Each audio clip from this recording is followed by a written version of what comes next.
Hi Vishnu గారు, hi అండి. ఎలా ఉందండి విష్ణు గారు? అది ఐఎన్వి ఇండియా బాగుందండి, అంతా సూపర్. మనం అయితే లాస్ట్ 4 years గా మనం ఐఎన్వి బై యూజ్ చేస్తున్నాం. ఇప్పుడు షోర్ లైన్ షోర్ లైన్ యూనిట్ 1, యూనిట్ 2 ఎలా ఉంది? ఇది యూస్ చేశాక ఎలా ఉంది మీకు? బాగుందండి, పర్ఫార్మెన్స్ అంతా మనకి బాగుంది. అంతా పైగా ఏంటంటే మెయిన్ మనకి కంటామినేషన్ ప్రాబ్లం అనేది ఏమి ఉండదు.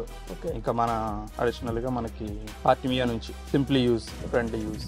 మీకు దీనివల్ల వచ్చేసి మ్యాన్ పవర్ తగ్గుతుంది. అవునండి, తగ్గుతుంది. మెయిన్ దీనివల్ల ఇంకా ఏమన్నా బెనిఫిట్స్ ఉన్నాయా?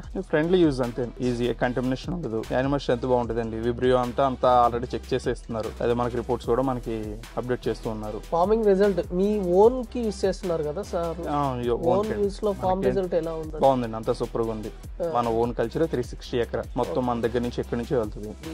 ఇంతకు ముందు దానికంటే అంటే మీరు ఇంతకు ముందు వర్క్ చేశారు కదా? అవునండి, అవును. మనకి అప్పటికన్నా మార్కెట్ మనకి చాలా ఇంక్రీజ్ అయింది. మన ఫార్మర్స్ అయితే ఫార్మర్ ఫీడ్బ్యాక్ అంతా సూపర్ గా ఉంది. మనకి మార్కెట్ ఇంక్రీజ్ అయింది మనం వచ్చినప్పటికి ఇప్పటికి. అంటే ఇప్పుడు టిన్ ఆర్టిమియాకి ఈ లైవ్ ఆర్టిమియాకి ఏమన్నా డిఫరెన్స్ ఏమైనా ఉన్నాయా? మీకు ఏమన్నా అనిపించింది దీని ఎక్స్పీరియన్స్ కి? అయితే ఇదైతే చిస్ట్ అంటే ఏమి ఉండదండి, జీరో. మనకి జీరో చిస్ట్. మనకైతే మనం మాన్యువల్ గా చేసేది మనకు ఖచ్చితంగా వస్తుందండి. ఇంకా మనం ఓన్ మీద అయితేనే ఇంకా కొంచెం చిన్న చిన్న డిస్టర్బెన్సెస్ అయితే ఉంటాయి.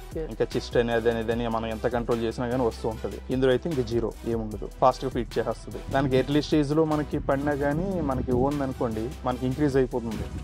అంటే మనకి జట్టులోనే అంట వేస్తున్నారు, బై మిస్టేక్ వేసారనుకోండి అది ఇంక్రీజ్ అవుతుంటుంది. ఇది అలా కాదండి, సేమ్ స్టేజ్ మెయింటైన్ అవుతుంది, ఖచ్చితంగా ఫీడింగ్ అయిపోతుంది, ఫీడ్ చేస్తుంది.